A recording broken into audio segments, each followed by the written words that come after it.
1857 ഒന്നാം സ്വാതന്ത്ര്യ സമരത്തെക്കുറിച്ച് നമുക്കറിയാം. 1848 മുതൽ 1856 വരെ ഇന്ത്യ ഭരിച്ചിരുന്ന ഗവർണർ ജനറൽ ആയിരുന്ന ഡൽഹൌസി പ്രഭുവായിരുന്നു ഇതിന് പ്രധാനപ്പെട്ട കാരണക്കാരൻ. അദ്ദേഹം ഗവർണർ ജനറലായി ചാർജ് എടുത്ത 1848 മുതൽ ഇന്ത്യയിലെ നാട്ടുരാജ്യങ്ങളെ പിടികൂടി ബ്രിട്ടീഷ് സാമ്രാജ്യത്തിനോട് കൂട്ടിച്ചേർക്കാൻ വേണ്ടി അദ്ദേഹം ശ്രമിച്ചുകൊണ്ടിരുന്നു. ഇതിനുവേണ്ടി അദ്ദേഹം ഒരുക്കിയ ഒരു തന്ത്രമായിരുന്നു ഡോക്ട്രിൻ ഓഫ് ലാപ്സെ.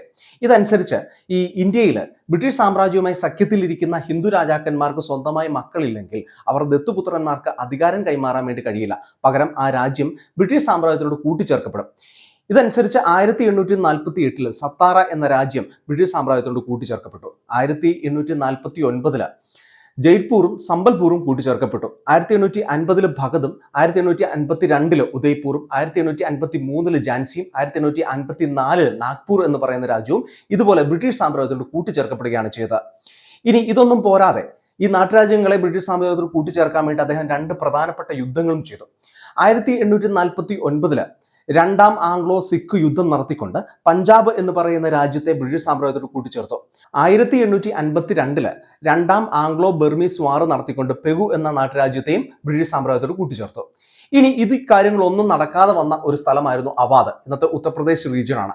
അവിടെ ദുർഭരണം ചൂണ്ടിക്കാട്ടി അവിടെ ഉണ്ടായിരുന്ന നവാബായിരുന്ന വാജിദ് അലി ഷായെ പുറത്താക്കി അവാധ് പിടിച്ചെടുക്കുകയും ചെയ്തു. 1856 ഇത്തരത്തിൽ അവാദിനെ പിടിച്ചെടുക്കുന്നത്. ഇതോടുകൂടിയാണ് നാട്ടുരാജ്യങ്ങൾ ബ്രിട്ടീഷ് സാമ്രാജ്യത്തിന് എതിരായിട്ട് മാറുന്നതും ഈ ബ്രിട്ടീഷ് സാമ്രാജ്യത്തിനെതിരായി യുദ്ധത്തിന് ഒരുങ്ങുന്നതും.